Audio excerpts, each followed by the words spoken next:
25 வருஷத்துக்கு முன்னால் வீடு வாசல்கள் எல்லாம் மக்ரிபுடைய நேரத்தில் குர்ஆனுடைய சத்தம், திக்ர் ஸலவாத்துடைய சத்தம். மக்ரிபுக்கு எல்லா ஆண்களும் பள்ளி வாசலிலே, எல்லா பெண்களும் வீடு வாசலிலே, முஸல்லாவிலே. இஷாவுக்கு பாங்குக்கும் இடையில் குர்ஆனோடு இருப்பார்கள், திக்ரோடு இருப்பார்கள், ஸலவாத்தோடு இருப்பார்கள்.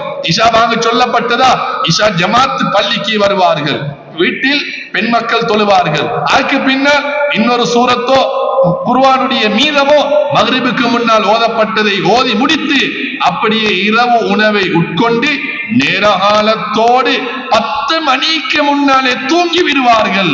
4 மணி 4:30 மணி சுபஹ் பாங்கோடு, சுபஹ் பாங்குக்கு சற்று நேரம் இருக்க தஹஜ்ஜுக்கு எழும்புவார்கள், தஹஜ்ஜுத் தொழுவார்கள், சுபஹி ஜமாத்தோடு தொழுவார்கள், வீடு வாசலிலே பெண்கள் தொழுவார்கள். அதுக்கு பின்னால் திக்ரோடும் குர்ஆனோடும் சூரியன் உதயமாகும் வரையில் இருந்தார்கள். ஒவ்வொரு நாளும் இந்த 2 நேரத்தையும் நம்முடைய முன்னோர்கள் கண்ணியப்படுத்தினார்கள். ஒவ்வொரு ஊரிலும் ஒவ்வொரு வீடு வாசல்களிலும் பெற்றோர்கள் கண்ணியமாக வாழ்ந்தார்கள், இதை கண்ணியப்படுத்தினார்கள்.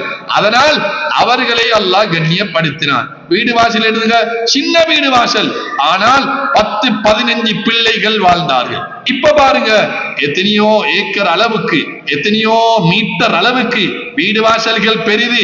ஆனா 4 பேருக்கே வாழ்றதுக்கு வசதி இல்லாத ஒரு இக்கட்டான ஒரு நெருக்கடி போல் அன்றைய காலத்தில் 15 பிள்ளைகளும் உண்டார்கள், படுத்தார்கள், எழுப்பினார்கள், குர்ஆனோடு இருந்தார்கள், மார்க்கத்தோடு இருந்தார்கள். எல்லாத்திலையும் அல்லாஹ் வெற்றியை கொடுத்து கொண்டே இருந்தான். பொருளாதார பிரச்சனை என்று சொன்னது நாமமே கிடையாது.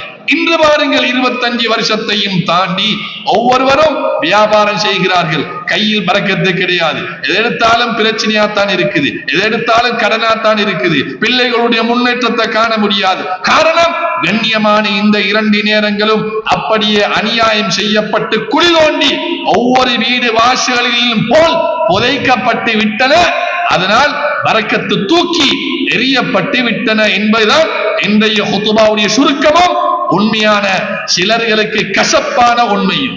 அதனால் ஒட்டுமொத்தமாக என்று சொல்ல வரவில்லை.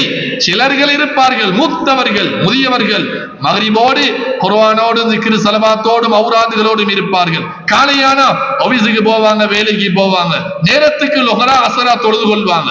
இப்படி இபாதத்தோடும் பேணுதலாகவும் இருக்கின்ற பெற்றோர்களும் மூத்தவர்களும் இல்லாமல் இல்லை, இருக்கத்தான் செய்கிறார்கள்.